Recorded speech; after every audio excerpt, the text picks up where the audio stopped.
ನಮ್ಮ ಬಜೆಟ್ ವಿಶೇಷ ಕಾರ್ಯಕ್ರಮ ಮತ್ತೊಮ್ಮೆ ಸ್ವಾಗತ ವೀಕ್ಷಕರೇ. ನಮ್ಮ ಜೊತೆಗೆ ಕೆನರಾ ಚೇಂಬರ್ಸ್ ಆಫ್ ಕಾಮರ್ಸ್ನ ಈಗಿನ ಅಧ್ಯಕ್ಷರು, ಅದರ ಜೊತೆಗೆ ಮಾಜಿ ಅಧ್ಯಕ್ಷರು ಇಬ್ಬರು ಕೂಡ ಇದ್ದಾರೆ. ಈಗಿನ ಅಧ್ಯಕ್ಷರು ನಿಗಂಬಿ ವಸಾನಿ ಅವರು, ಮಾಜಿ ಅಧ್ಯಕ್ಷರು ಕುಂಬಳೆ ನರಸಿಂಹಪ್ರಭು ಅವರು ಕೂಡ ಇದ್ದಾರೆ.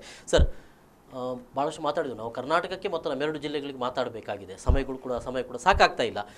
ಕರ್ನಾಟಕ ಅಂತಂದು ಕೂಡಲೇ ಭಾಳ ಮುಖ್ಯ. IIT ಒಂದು ಕರ್ನಾಟಕಕ್ಕೆ ಇದೆ ಅಂತ ಕೂಡ ಕರ್ನಾಟಕ ಒಂದು ಸಿಕ್ಕಿತ್ತು ಅಂತೇಳಿ, ಇನ್ನು ಹಂಪಿಯನ್ನು ಟೂರಿಸಂ ಡೆವಲಪ್ ಮಾಡಲಿಕ್ಕೆ ಅಂತೇಳಿ ಬಹುಶಃ ಎರಡೇ, ಇನ್ನು ಬೇರೆ ಏನಾದರೂ ಇದೆಯಾ ಅಂತ ಸದ್ಯಕ್ಕೆ ನಾವು ಬಜೆಟ್ ಕೇಳಿದ ಮಟ್ಟಿಗೆ 1:1 ಹಂಪಿ 1:1 ಬ್ಯಾಂಗ್ಳೂರ್.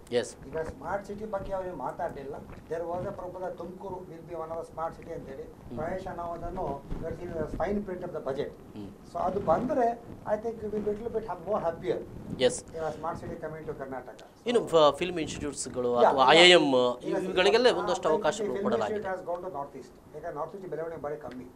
ಅದಕ್ಕೋಸ್ಕರ ಒಂದು ಫಿಲ್ಮ್ ಇನ್ಸ್ಟಿಟ್ಯೂಟ್ ಅಲ್ಲಿ ಮಾಡ್ತಾ ಇದ್ದಾರೆ. ಅದಲ್ಲಾದ್ರೆ ಆಲ್ ಇಂಡಿಯಾ ಮೆಡಿಕಲ್ ಸೈನ್ಸ್ ಅಂಥದ್ದನ್ನು ಈಗ ಡೆಲ್ಲಿಯಲ್ಲಿ ಮಾತ್ರ ಒಂದು ಕಾರಣ ಅವ್ರನ್ನ 5 more cities is trying to introduce it, big hospital of IIMs, and then the IIMs, one in Andhra. So one in Andhra and other is some other place. 2 IIMs have already been sanctioned. So probably these are also this in the engine of development. ಅಂದ್ರೆ ಒಂದು IIM ಬರುವಾಗ, ಒಂದು IIT ಬರುವಾಗ ಆ ಊರೇ develop ಆಗುತ್ತೆ, ಆ ಪರಿಸರ ಡೆವಲಪ್ ಆಗುತ್ತೆ, ಊರು ಡೆವಲಪ್ ಆಗುತ್ತೆ. This is one of the way of getting development in those places. Today you can see NITK, one NITK in Karnataka. You can see entire South Canara is developed because of one NITK.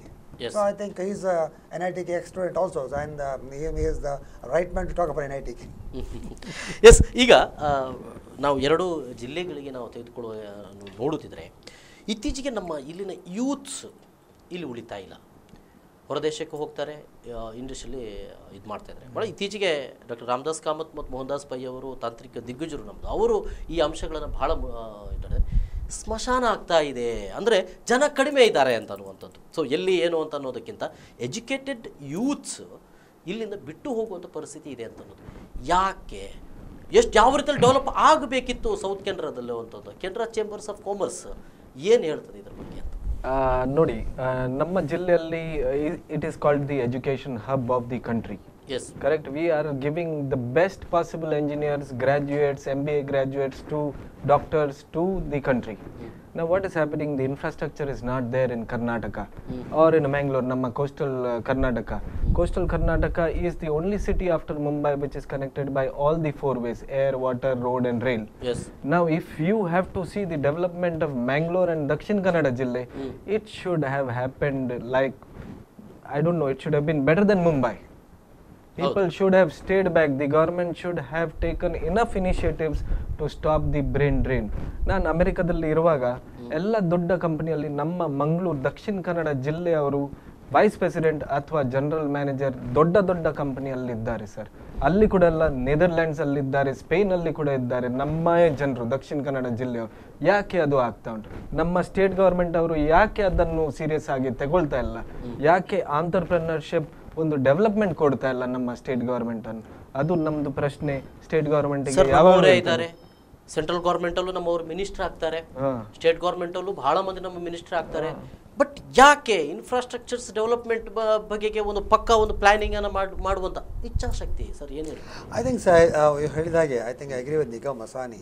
ನಮ್ಮಲ್ಲಿ power is still a problem in South Canara. If you see all the time, we are still not get 24/7 power, and that is the most important element for an industry survive here. ಅದು ಬರ್ತಾ ಇಲ್ಲ. ಈ ಕಡೆಯಿಂದ ರೋಡ್ಸ್ಗಳು connectivity ಸರಿ ಇರಲಿಲ್ಲ ನಮಗೆ. ಮೂರನೇದು, ಇಲ್ಲಿಯ ಪ್ರಾಯಶಃ ಸ್ವಲ್ಪ ವೆದರ್ ಇರ್ಬೋದು, ಬಟ್ ನಮಗೂ ಮುಂಬೈಗೆ weather same. That not be a big play. ಅದೇ for software Pune and Bombay, Bangalore is considered because the weather is more conducive and they like that kind of a weather. ಕೊನೆ ಒಂದು ಕಾಲ್ ಇದೆ. ನಮಸ್ಕಾರ, ಯಾರು ಮಾತಾಡ್ತಿದ್ದೀರಿ? ತಮ್ಮ ಅಭಿಪ್ರಾಯ ತಿಳಿಸಿ. ಇಂದು ವೇಗಸ್ ಅವರು ಬಂಟ್ವಾಳದಿಂದ ಹೇಳಿ. ಸರ್, ನಮ್ಮ ಅಕ್ಷರದಾಸ ಶಾಲೆ ಎಷ್ಟು ಒಳ್ಳೆ ಯೋಜನೆ. ನಮ್ಗೆ ಬಿಸಿ ಊಟ ಮಾಡುವವರಿಗೊಂದು ಸಂಬಳ ಇಲ್ಲ ಸರ್. ನಾನು 10 ವರ್ಷದಿಂದ ದುಡಿತೇನೆ. ನಾವು ಬಡವರಿಗೆ ಹೇಗೆ ಉದ್ಧಾರ ಆಗೋದು ಸರ್? ಅಂದ್ರೆ ನೀವು ಹೇಳ್ತಾ ಇರುವಂತದ್ದು ಈ ಅಂಗನವಾಡಿಯಲ್ಲಿ ಕಲಿತಾ ಇರುವಂತವರಿಗೆ ಬಜೆಟ್ ನಲ್ಲಿ ಏನು ಹೇಳಲಿಲ್ಲ ಅಲ್ಲ. ಬಿಸಿ ಊಟ ಅಕ್ಷರದಾಸವ ನಮ್ಮದು. ಎಸ್ ಅಕ್ಷರ ದಾಸೋಹಕ್ಕೆ ಸಂಬಂಧಪಟ್ಟಾಗಿ ಸರ್ಕಾರ ಹೇಳಿಲ್ಲ ಅಂತ ಅನ್ನುವಂಥದ್ದು ಅಲ್ವೇ? S, okay. ಇಂದು ದಾಸೋ ಅವರೇ, ನೋಡೋಣ. ನಾನು ಇಲ್ಲಿ ನಮ್ಮ ತಜ್ಞರಿದ್ದಾರೆ, ಅವ್ರ ಜೊತೆ ನಾನು ಕೇಳ್ತೇನೆ ಏನು ಸರ್. ಈಗ ಬಹಳ ಮುಖ್ಯವಾಗಿ ಒಂದು ಭಾಳ ಸಣ್ಣ ಪ್ರಾಯದಲ್ಲಿ ಮಕ್ಕಳು ಅಂಗನವಾಡಿಗಳು ಹೋಗ್ತಾರೆ, ಇನ್ನು ಅಕ್ಷರ ದಾಸೋಹ ಇನ್ನು ಶಾಲೆಗಳಲ್ಲಿ ಕೊಡುವಂಥ ಒಂದು ಪ್ಲ್ಯಾನಿಂಗ್ ಸೆಂಟ್ರಲ್ ಗೌರ್ಮೆಂಟ್ ಪಕ್ಕ ಇದೆಯಾ, ಅದು ಎಲ್ಲೋ ಭಾಳ ಒಂದು ಆತಂಕ ಇದೆ, ಇದನ್ನೆಲ್ಲವನ್ನು ನಮ್ಮನ್ನೆಲ್ಲ ಹೊರಗೆ ಹಾಕ್ತಾರೋ ಅಥವಾ ಎಲ್ಲ ಪ್ಲ್ಯಾನಿಂಗ್ಗಳು ತೆಗೆದುಕೊಳ್ತದೆ, ಯಾಕಂದರೆ ಸಬ್ಸಿಡಿ ತೆಗಿತಾ ಇದ್ದಾರೆ, ಇಂಥ ಒಂದು ಆತಂಕ ಕೂಡ ಇದೆ. ಗೌರ್ಮೆಂಟ್ಸ್ ಫೈನಲ್ ಐಡಿಯಾ ಅಂತ ಹೇಳಿದರೆ private public partnership. Even Akshara Dasoha also in many cities it has been done in private and public partnership ಮಾಡ್ತಾ ಇದ್ದಾರೆ. People slowly government wants only to govern. This government always is maximum governance. ಅಂದ್ರೆ minimum government maximum ಅಂದ್ರೆ ಆದಷ್ಟು ಜನರ ಕೈಲಿ ಹೋಗ್ಬೇಕಾಗೋದು ಇದಂತೇಳಿ governance. Only policy are decide by the government. Implementation ಆದಷ್ಟು bring the private and public together so that government interference. ಎಲ್ಲಿ ಸರ್ಕಾರ ಕೈಯಾಗಿ ಜಾಸ್ತಿ ಆಗುತ್ತೆ ಅಲ್ಲಿ ಅಷ್ಟು ಆಡಳಿತ ಒಳ್ಳೆ ನಡೀತಾ ಇಲ್ಲ ಅಂತೇಳಿ ಸರ್ಕಾರಕ್ಕೆ ಒಂದು ಅನಿಸಿದೆ. Lot of corruption, nativism, bureaucracy. So ಅದನ್ನು ಮಾಡಬೇಕಾದ್ರೆ let us get the private and the public together and will only support it. ನಾನು ಮತ್ತೆ ಇಲ್ಲಿ ಬಹುಶಃ ನಮ್ಮ ಇಲ್ಲಿಯ 2 ಜಿಲ್ಲೆಗಳಿಗೆ ಸಂಬಂಧಪಟ್ಟಾಗಿ ನಾವು ಮಾತಾಡಬೇಕಾಗಿದೆ ಅಂತ ಅನ್ನುವಂಥದ್ದು, ಇನ್ಫ್ರಾಸ್ಟ್ರಕ್ಚರ್ ಡೆವಲಪ್ಮೆಂಟ್ ಆಗಲಿಲ್ಲ ಅಂತ ಅನ್ನುವಂಥದ್ದು ಒಂದು ಕಡೆಯಲ್ಲಿ. ಇನ್ನೊಂದು ಏರ್ಪೋರ್ಟ್ ಇದೆ. ಏರ್ಪೋರ್ಟ್ನಲ್ಲೂ ಕೂಡ ಈ ಫ್ಲೈಟ್ಗಳಲ್ಲೂ ಕೂಡ ಬೆಂಗಳೂರು ಮತ್ತು ಮುಂಬೈಗೆ ಒಂದಷ್ಟು ವ್ಯತ್ಯಾಸ ಇದೆ. 16,000 ರೂಪೀಸ್ ಇಲ್ಲಿಂದ ಕೊಟ್ಟು ಒನ್ ವೇ ಟ್ರಾವೆಲ್ ಮಾಡಬೇಕಾದಂಥ ಒಂದು ಪರಿಸ್ಥಿತಿ ಇರುವಂಥದ್ದು. ಯಾಕೆ ಮಾತಾಡ್ತಾ ಇಲ್ಲ ಕೆನರಾ ಚೇಂಬರ್ಸ್ ಆಫ್ ಕಾಮರ್ಸ್ ಅಂತ? ಕೆನರಾ ಚೇಂಬರ್ಸ್ ಅಂಡ್ ಕಾಮರ್ಸ್ ಅವರು ಮನವಿಯನ್ನು ಸ್ಟೇಟ್ ಗವರ್ಮೆಂಟ್ ಮತ್ತೆ the airport authority of India ಅವರಿಗೆ ಕೆಲವೆಲ್ಲ ಮನವಿ ಕೊಟ್ಟಿದ್ದಾರೆ ಬೇರೆ ಫ್ಲೈಟ್ ಅನ್ನು ತರಿಸಿ. ಈಗ ಅದು ಅವರು ಮಾಡಲಿಲ್ಲ. ತಕ್ಷಣ ನಾವು ಹೇಳಿದ್ದೇವೆ ಬ್ಯಾಂಗ್ಳೂರ್ ಕಾರಿಡೋರ್ ಅಂದ್ರೆ ರೋಡ್ ಅನ್ನು ಸರಿ ಮಾಡಿಸಿ ಒಂದು 4-6 ಗಂಟೆಯಲ್ಲಿ ಮುಟ್ಟಿಸಿ ನಮಗೆ. ಆವಾಗ ಅವರು ಜಾಪನೀಸ್ ಅನ್ನು ತರಿಸಿದ್ದಾರೆ. ಒಂದು ಟನಲಿಂಗ್ ಪ್ರಾಜೆಕ್ಟ್ ಅನ್ನು $1 ಬಿಲಿಯನ್ ರೇಟಲ್ಲಿ ಎಂತ ಫಿಕ್ಸ್ ಮಾಡಿದ್ದಾರೆ. 2 ವರ್ಷದ್ದು ಅವರು ಸ್ಟಡಿ ಮಾಡಿ ಮತ್ತೆ 4 ವರ್ಷದಲ್ಲಿ ಅದು ರೆಡಿ ಆಗಿದ್ರೆ ಕೂಡಲೇ ನಾವು within 6 hours, if the government takes this project, we will reach Bangalore in 6 hours. Yes. And why Bangalore is not developing? Because the connectivity to Hitherland, to the capital of Karnataka is not correct, which we have to focus, which the National Highway Authority and the state government should push together. Our leaders should push this whole project. It is fully dependent on our leaders. ನನಗೆ ಆ differences ಗೊತ್ತಾಗ್ತಾ ಇಲ್ಲ. ಬಾಂಬೆ ಮತ್ತು ಬೆಂಗಳೂರಿಗೆ ಯಾಕೆ ಆ differences ಇಟ್ಕೊಂಡಿದ್ದಾರೆ? Differences ಅಂದ್ರೆ ಒಂದೇ ಫ್ಲೈಟ್ ಬರ್ತಾ ಉಂಟು, ಜೆಟ್ ಏರ್ವೇಸ್. ಬೇರೆ ಫ್ಲೈಟ್ ಅನ್ನು ತರಿಸಿ, ಗೋ ಏರ್ ಅನ್ನು ತರಿಸಿ, ಬೇರೆ ಜೆಟ್ ಅನ್ನು, ಸ್ಪೈಸ್ ಜೆಟ್ ಅನ್ನು, AirAsia, you give open the skies for all of them. Yes, ಯಾರು ಮನಸ್ಸು ಮಾಡಬೇಕಾಗಿದೆ ಸರ್ ಇದು ಯಾರು ಮಾಡಬೇಕು? ಸೆಂಟ್ರಲ್ ಗೌರ್ಮೆಂಟು, ಸ್ಟೇಟ್ ಗೌರ್ಮೆಂಟು, ಅಥವಾ ನಮ್ಮ ಮಿನಿಸ್ಟರ್ಗಳು ಇದ್ರ ಬಗ್ಗೆ ಮಿನಿಸ್ಟರ್ಗಳು ಫಸ್ಟ್ ಪುಷ್ ಮಾಡಬೇಕು. ಆವಾಗ ಅಲ್ಲಿ ಮುಟ್ತದೆ, ಆವಾಗ ಅವರು ಕೇಳ್ತಾರೆ ಅದನ್ನು. ನಾವು ಲೆಟರ್ ಬರೆಯೋದು ಏರ್ಪೋರ್ಟ್ ಅಥಾರಿಟಿಗೆ, ಏರ್ಪೋರ್ಟ್ ಅಥಾರಿಟಿ ಹೇಳ್ತಾರೆ ದ ಮಿನಿಸ್ಟ್ರಿ ನಮಗೆ ಸ್ಯಾಂಕ್ಷನ್ ಮಾಡಬೇಕು. So finally the ministry is the authority to give the licences to different airlines to Mangalore or any other place. Yes, ಎಲ್ಲೋ ಒಂದು ಕಡೆ ಏಮ್ ಇದೆ ಸರ್. ಎಸ್, ಪ್ಲಾನಿಂಗ್ ಇದೆ, ನಮ್ಮಲ್ಲಿ ಪ್ಲಾನಿಂಗ್ ಏನು ಕೊರತೆ ಇಲ್ಲ. ಬಟ್ ಯಾಕೆ ಅದು ಆಗ್ತಾ ಇಲ್ಲ ಪ್ರಾಕ್ಟಿಕಲಿ? ಅದೇ ನಾವು ನಮ್ಮ ಬಜೆಟ್ಗೆ ಏನು ಕೊಟ್ಟಿದ್ದೇವೆ, ಬಜೆಟ್ನಲ್ಲಿ ನಮಗೆ ಹೀಗೆ ಬೇಕು ಅಂತ ಹೇಳಿ Malenadu and south Canara and Udupi ಇಂಡಸ್ಟ್ರಿಯಲ್ಲಿ ಆಗಲಿ ಅಥವಾ ಅಗ್ರಿಕಲ್ಚರ್ ಆಗಲಿ ಅಥವಾ ಟ್ರೆಡಿಷನಲ್ ಇಂಡಸ್ಟ್ರಿ ಆಗಲಿ ಭಾಳ ರಿಚ್ ಇದ್ದೇವೆ, ನಾವು ಎಲ್ಲ ಹೇಳ್ತೇವೆ. ಬಟ್ ನಮ್ಮ ಬಜೆಟ್ನಲ್ಲಿ ಹೀಗಿರಬೇಕು ಅಂತ ನಾವು ಹೇಳಿದ್ದೇವೆ ಅಂತ. ಎವ್ರಿ ಇಯರ್ ನಾವು ಚೇಂಬರ್ನಿಂದ ರಿಪ್ರೆಸೆಂಟ್ ಹೋಗ್ತಾ ಇರುತ್ತೆ. ಸ್ಟೇಟ್ ಗೌರ್ಮೆಂಟಲ್ಲಿ ಸೆಂಟ್ರಲ್ ಗೌರ್ಮೆಂಟ್ ರಿಪ್ರೆಸೆಂಟ್ ಹೋಗ್ತಾ ಇದೆ. ಆದರೆ ಪ್ರಾಯಶಃ ನಮ್ಮ ಜಿಲ್ಲೆಯವರು ಬಹಳ ಜಾಣರು ಅಂತ, ಇಲ್ಲಿಯ ಬೇರೆಯವರ ಮನಸ್ಸಲ್ಲಿ ದಕ್ಷಿಣದವರು ಜಾಣರು ಅಂತೇಳಿ.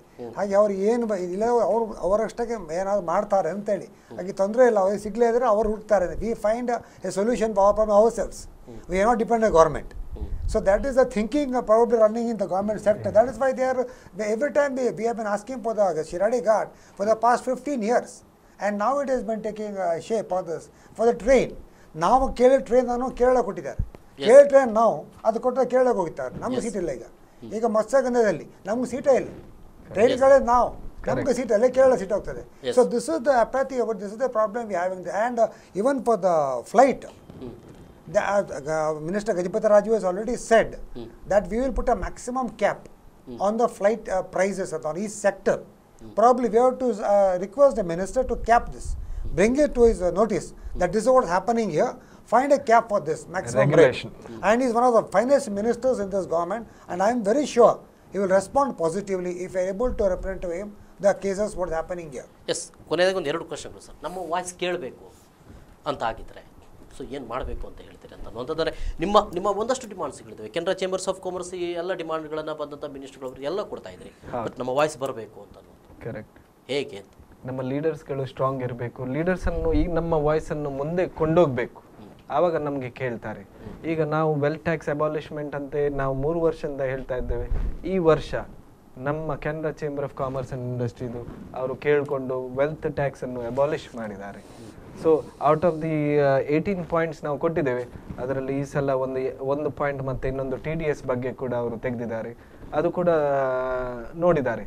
ಮಾತ್ರ ಒಂದು ನಾನು ನಿಮಗೆ ನಿಮ್ಮ I want to bring it to the attention ಕಿ Canara chamber of commerce and industry gives the best memorandum to all the state and the central, and a lot of times our points have been taken. 3 years back, I think when Mr. Narsim Prabhu was the president, I think 6 or 7 points were taken up by the state government, I think, for their budget. Yes sir, ಕೊನೆಯದಾಗಿ ಈ ಬಜೆಟ್ನಲ್ಲಿ ನಾವೇನು ನಿರೀಕ್ಷೆ ಮಾಡುವಂಥದ್ದಿಲ್ಲ, ನಮಗೇನು ಇಲ್ಲ ಅಂತ ಎಲ್ಲರೂ ನಮಗೇನು ಇಲ್ಲಲ್ಲ, ಏನಿದೆ ಬಜೆಟ್ನಿ ಅಂತ ನಾವು ಅಂದರೆ ಎಲ್ಲೋ ಮಂಗಳೂರು ಬರ್ತದೋ ಎಲ್ಲೋ ಉಡುಪಿ ಬರ್ತದೋ, ನಮ್ಮ ಇಂಡಸ್ಟ್ರಿಗೆ ಸಂಬಂಧಪಟ್ಟ ಏನಾದರೂ ಬರ್ತೀಯಾ, ಇಲ್ಲ, ಕಾಣ್ತಾ ಇಲ್ಲ. ಸೊ ನಾನು ಕೇಳೋದು ಈ ಬಜೆಟ್ ಕೊನೆಯದಾಗಿ ಕೇಳ್ತಾ ಇರುವಂಥದ್ದು, ನಾವು ಆ ರೀತಿಯಾಗಿ ಅಂದರೆ ಇಲ್ಲಿವರೆಗಿನ ಬಜೆಟ್ನ ಅದಕ್ಕೆ ಇಷ್ಟು ಕೊಟ್ಟಿದ್ದಾನೆ, ಇದಕ್ಕೆ ಇಷ್ಟು ಕೊಟ್ಟಿದ್ದಾನೆ ಅಂತ ನೀವು ಹೇಳ್ತಾ ಇದ್ರಿ. ಅದೆಲ್ಲವೂ ಕೂಡ ಕೆಲವೊಂದು ಅವರು ಏನೋ ಒಂದು ಇಂಡೈರೆಕ್ಟ್ ಆದಂಥ ರೀತಿಯಲ್ಲಿ ಇದೆ ಅಂತ. ಸೊ ರೂರಲ್ ಡೆವಲಪ್ಮೆಂಟ್ ಕೂಡ ಹಾಗೆ ಅಂತ. ಕೊನೆಯದಾಗಿ ಏನು ಹೇಳಿಕೆ ಬಯಸ್ತೀನಿ? Yeah, see, we cannot be too much greedy or saying ನಮಗೇನು ಅಂತೇಳಿ. See, ದೇಶ ಬೆಳೆಯುವಾಗ there are 1000 districts and 30 states.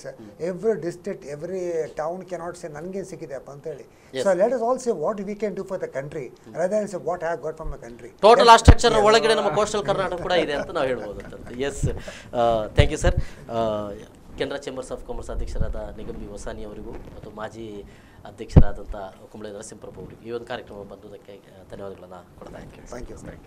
S ವೀಕ್ಷಕರೇ, ಇದು ಈ ದಿನದ ವಿಶೇಷ. ನಿರಂತರ ಸುದ್ದಿ ಮುಂದುವರೆಯುತ್ತದೆ, ನೋಡ್ತಾ ಇರಿ ಸ್ಪಂದನ ವಾಹಿನಿ. ನಮಸ್ಕಾರ.